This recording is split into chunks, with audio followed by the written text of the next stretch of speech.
दोस्तों एक कहावत है अपने इंडिया में कि गरीबी में आटा गीला। तो दोस्तों वही कंडीशन हो गई टीम इंडिया की। दोस्तों अभी तक ये हो रहा था कि इंडिया अगर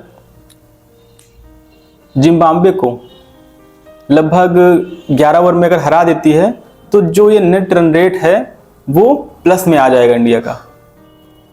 लेकिन दोस्तों जिस तरीके से वेस्टइंडीज ने जिम्बाब्वे को धोया है ना दोस्तों, अभी तो इंडिया के सामने एक पहाड़ था दोस्तों 3.8 का नेट रन रेट का। अब दोस्तों वेस्टइंडीज ने 5.35 का नेट रन रेट लेके सबसे ऊपर बैठी हुई है। और दोस्तों अभी इक्वेशन ये बन रही है कि अब हम लोग डिपेंड है साउथ अफ्रीका पे, मतलब जिसने हमको हराया अब हम उसी के ऊपर डिपेंड हैं कि अगर इंडिया क्वालिफाई करेगा सेमीफाइनल पे तो उसके सिनेरियो क्या होंगे दोस्तों। तो सिनेरियो दोस्तों यही है कि साउथ अफ्रीका अपने बचे हुए दोनों मैच जीते और इंडिया भी अपने दोनों बचे हुए मैच जीते। अदरवाइज दोस्तों कोई चांस नहीं है। और इस ग्रुप से दोस्तों साउथ अफ्रीका और वेस्ट इंडीज ऊपर जाता हुआ दिख रहा है दोस्तों, और कोई चांस नहीं है दोस्तों। अगर वेस्ट इंडीज यहां से एक मैच जीतता है दोस्तों तो सीधा वो क्वालिफाई कर जाएगा, तो फिर बात ही खत्म हो जाएगी दोस्तों। कोई भी एक मैच अगर वेस्ट इंडीज जीतेगा अब तो जो इसका नेट रन रेट है दोस्तों उसके बाद तो वो क्वालिफाई उसका डन है दोस्तों। अब तो इंडिया को ये भी सोच के खेलना पड़ेगा कि जिम्बाब्वे से जीतना ही जीतना है, क्योंकि अब प्रेशर है आपके पास नेट रन रेट का ही दोस्तों। जब इंडिया ने साउथ अफ्रीका से इंडिया से जो मैच था दोस्तों जो हारी है, एटलीस्ट इंडिया को ये कोशिश करनी चाहिए थी कि हमको अपनी हार और जीत का जो मार्जिन होता है ना वो बहुत कम करना चाहिए था।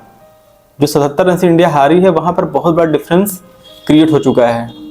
तो यहाँ से इंडिया के लिए जीत पाना और इस वर्ल्ड कप में बने रहना बहुत बड़ा चैलेंजिंग हो गया दोस्तों। तो जो मोहम्मद आबिर ने बोला था ना कि इंडिया सेमीफाइनल नहीं पहुंचेगा, वो कहीं ना कहीं देखा जाए तो 70-80% तक सच होता हुआ दिख रहा है दोस्तों। जैसे कुछ लोग एग्री नहीं करेंगे, क्योंकि अब होता क्या है ना कि जब पाकिस्तान से कोई कुछ बात बोलता है तो हम इंडियंस को उसको एक्सेप्ट करना इम्पॉसिबल होता है, तो उस चीज़ से एग्री भी कर रहे हैं हम।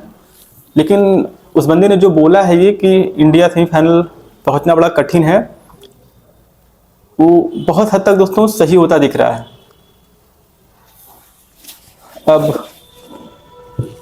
जो 26 तारीख को है साउथ अफ्रीका और वेस्ट इंडीज का मैच, उस पर सभी इंडियंस की निगाहें गड़ी होंगी कि वहाँ पर साउथ अफ्रीका वेस्ट इंडीज को हरा दे। एंड देन उसके बाद जो इंडिया और जिम्बाब्वे का मैच होना है शाम को, उसमें इंडिया जिम्बाब्वे को अच्छे मार्जिन से हराए दोस्तों, अच्छे मार्जिन से। और टीम में भी दोस्तों बदलाव करने की ज़रूरत है आई थिंक, क्योंकि अब हम बहुत ही इजी प्रिडिक्टेबल हो गए हैं कि इनके पास लेफ्ट हैंडर बैट्समैन है और हमको सिर्फ ऑफ स्पिनर लगाना है, वो चाहे पार्ट टाइमर ही क्यों ना हो, और हम इंडिया को पछाड़ देंगे। तो चाहे ओपनिंग में या नंबर 3 पे संजू सैमसन की जगह जरूर दोस्तों बनती है। आपका क्या राय है दोस्तों, कमेंट करके बताइए। बाकी तो रास्ता बहुत मुश्किल दिख रहा है दोस्तों वर्ल्ड कप पर।